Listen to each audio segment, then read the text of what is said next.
তো টাকার জন্য আসছি, তোমাদের সুখের জন্য। সে তার সুখটাই নিয়ে থাক। মেয়েদের যদি ভালোবাসা না দেয়, স্বামী যদি পাশে না থাকে, সে টাকা পয়সা দিয়ে আপনি কি করবেন?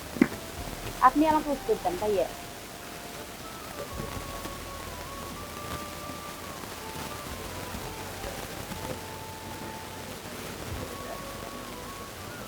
হ্যাঁ, হ্যাঁ।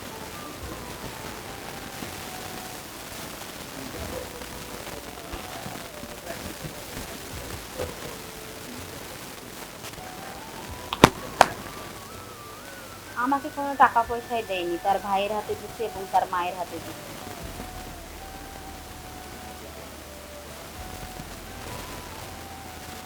সে বিশ্বাস পায় না আমার উপর, যে এত সুন্দর বউ যদি টাকা পয়সা নিয়ে পালিয়ে যায় বা ভাগিয়ে যায় কোনো ছেলেকে নিয়ে।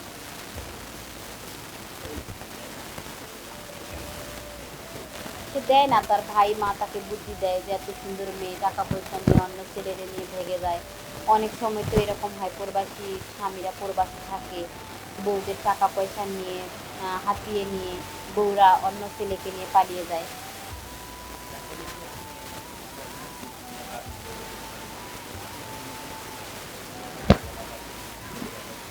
না, আমি কখনো দেখাইনি। তারা পাশে দেখে, পাশের জন দেখে তারা সন্দেহ করে। আমি তো কখনো এটা করিনি। না, শুধু তাদের ছেলের কথা বলছিলাম যে প্রবাস থেকে আসবে কখন, আমি এভাবে থাকবো কিভাবে, আমার তো কষ্ট হয়, আপনার ছেলেকে নিয়ে আসেন। এগুলোর মধ্যেই তারা বুঝতে পারছে স্বামী আমার কাছে নেই, প্রবাসে। তাই কতদিন এভাবে থাকি, তাও নিজেকে সামলিয়ে রাখছি।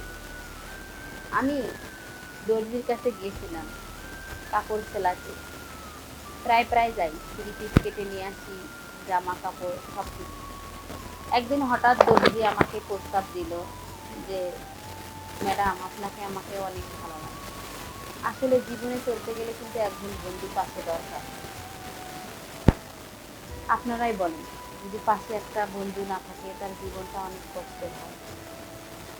অবশেষে তাকে বন্ধু বানিয়ে নিলাম, সুখে দুঃখের বন্ধু। এখন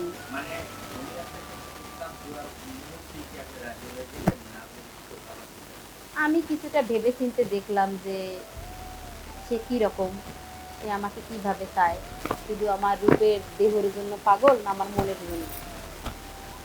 সে দেখলাম আমার মতো সেও একটা দুঃখী মানুষ, সে আমার জন্যই পাগল।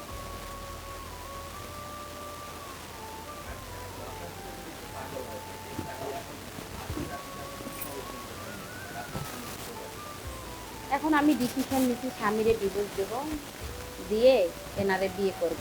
কারণ প্রবাসে থাকা আর মৃত্যু বরণ করা একই।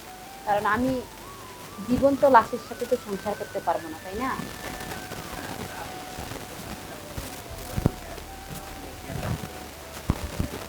সে আজ আছে কাল আছে এরকম করে বছরের পর বছর, 5টা বছর গেল, তার আশায় আর কিভাবেই থাকবো। প্রবাসী বউরা কেন পরকীয়া প্রেম করে বিয়ে করে?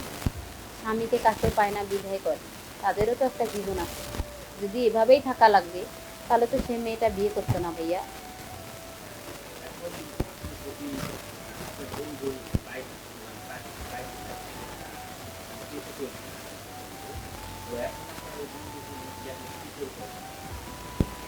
আমার পরিকল্পনা আছে, সে যদি আমার দায়িত্ব নেয়, আমাকে ভালোবাসে, আমার পাশে থাকে, আমিও তার পাশে সারা জীবন থাকবো।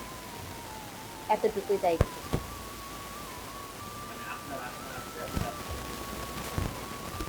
হ্যাঁ, যদি সে আমাকে রাখে তার মনের মতো করে, আমিও রাখতে চাই। মনের মধ্যে নিয়ে আসলাম, স্বামী যদি পাশে না থাকে বছরের পর বছর, তাহলে তো রোগ যৌবন এভাবে কাটা যায় না। আর সে মনে করবে যে আমি হয়তো জীবনে স্বামী পাবো না, বা আমাকে কেউ পছন্দ করবে না। তাই আমি তাকে দেখিয়ে দেওয়ার জন্য এটা করতে চাই। আপনি কি বলেন ভাইয়া?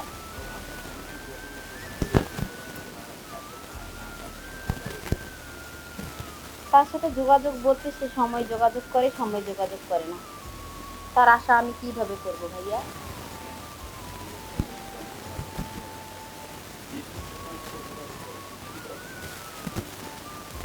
এখন যেতে পারবো না, আরো বছর লাগবে খানিক। আমি তো টাকার জন্য আসছি, তোমাদের সুখের জন্য। সে তার সুখটাই নিয়ে থাক। মেয়েদের যদি ভালোবাসা না দেয়, স্বামী যদি পাশে না থাকে, সে টাকা পয়সা দিয়ে আপনি কি করবেন? আপনি আমাকে উত্তর দেন ভাইয়া।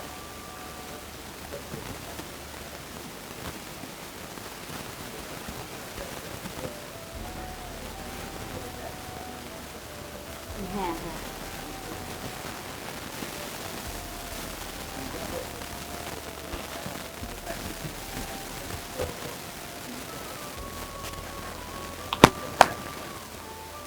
আমাকে কোনো টাকা পয়সাই দেয়নি, তার ভাইয়ের হাতে দিচ্ছে এবং তার মায়ের হাতে দিচ্ছে।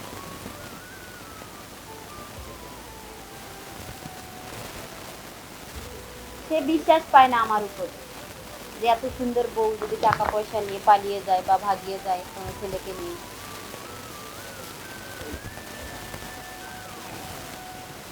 সে দেয় না, তার ভাই মা তাকে বুদ্ধি দেয় যে এত সুন্দর মেয়ে টাকা পয়সা নিয়ে অন্য ছেলেরে নিয়ে ভেগে যায়। অনেক সময় তো এরকম হয়, প্রবাসী স্বামীরা প্রবাসী থাকে, বউদের টাকা পয়সা নিয়ে হাতিয়ে নিয়ে বউরা অন্য ছেলেকে নিয়ে পালিয়ে যায়।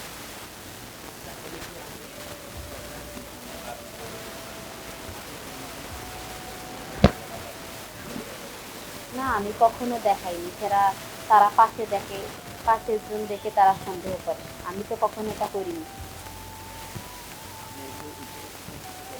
না, শুধু তাদের ছেলের কথা বলছিলাম যে প্রবাস থেকে আসবে কখন, আমি এভাবে থাকবো কিভাবে, আমার তো কষ্ট হয়, আপনার ছেলেকে নিয়ে আসেন। এগুলোর মাধ্যমেই তারা বুঝতে পারছে। তখন তারা বলে মা কষ্ট করে থাকো, যদি কষ্ট করে থাকতে পাওয়ার সময় সুখ হবে। আর যদি কষ্ট করে না থাকতে চাও, তাহলে তোমার যদি পছন্দ থাকে কাউকে, তাহলে তুমি তার সাথে যে সংসার করতে পারো।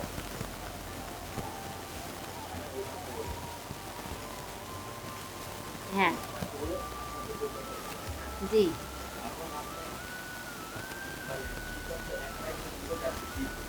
হ্যাঁ, হ্যাঁ।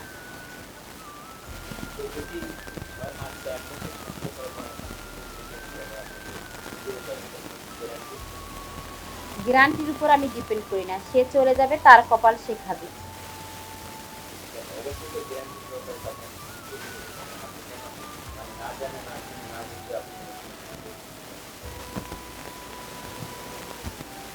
প্রেম ভালোবাসা তো দেখে শুনে হয় না।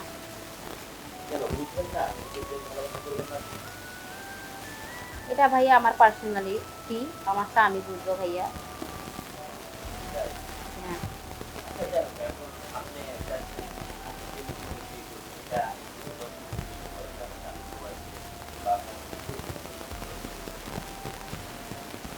আমি দর্শকের উদ্দেশ্যে বলতেছি, নতুন বউ রেখে কেউ বিদেশে যাবেন না। আর বিদেশে গেলেও বা বাইরে গেলেও আপনারা তাড়াতাড়ি চলে আসবেন, দেরি করবেন না, তাহলে বউকে হারিয়ে ফেলবেন।